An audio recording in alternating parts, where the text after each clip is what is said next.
আজকে শোক রেলিতে রয়েছে। সবাই নীরবতা অবলম্বন করে প্রিয় চাঁদপুরবাসী, আসসালামু আলাইকুম। আপনারা অনেক কষ্ট করে রোডের মধ্যে দাঁড়িয়ে রয়েছেন, এই জন্য সবাইকে অনেক ধন্যবাদ। চাঁদপুরের এনসিপি, যুবশক্তি, শ্রমিক উইংয়ের নেতৃবৃন্দ যারা এখানে কষ্ট করে উপস্থিত হয়েছেন, সবাইকে আমার অন্তরের অন্তঃস্থল থেকে লাল সালাম জানাচ্ছি। এবং যারা চাঁদপুরবাসী রয়েছেন, আপনারা যে আজকে সবাই এখানে উপস্থিত হয়েছেন সংস্কার, বিচার এবং নতুন সংবিধানের দাবিতে, তা আমাদের মনে নতুন একটি আশার সঞ্চার করে। বিগত দশকগুলোতে আমরা দেখেছি সবচেয়ে বাংলাদেশে নিপীড়িত জেলাগুলোর মধ্যে অন্যতম একটি জেলা ছিল চাঁদপুর।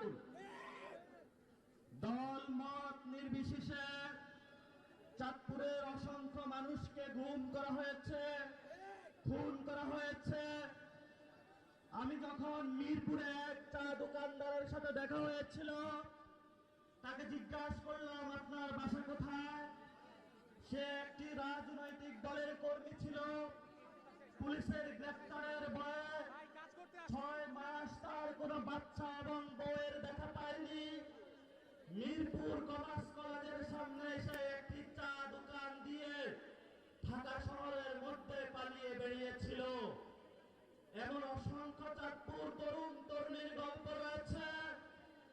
এখানের যে বিএনপি রয়েছে, জামাত রয়েছে, গণ অধিকার রয়েছে, অন্যান্য সকল দলের যারা সহযোদ্ধা রয়েছেন, কর্মীরা রয়েছেন, বিগত দশকগুলোতে প্রত্যেকের কুরবানির ইতিহাস এমন রয়েছে।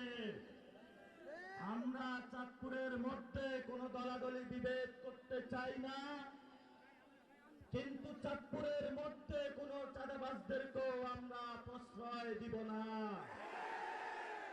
চাঁদপুরের মধ্যে কোনো আমরা সন্ত্রাসকে প্রশ্রয় দিব না।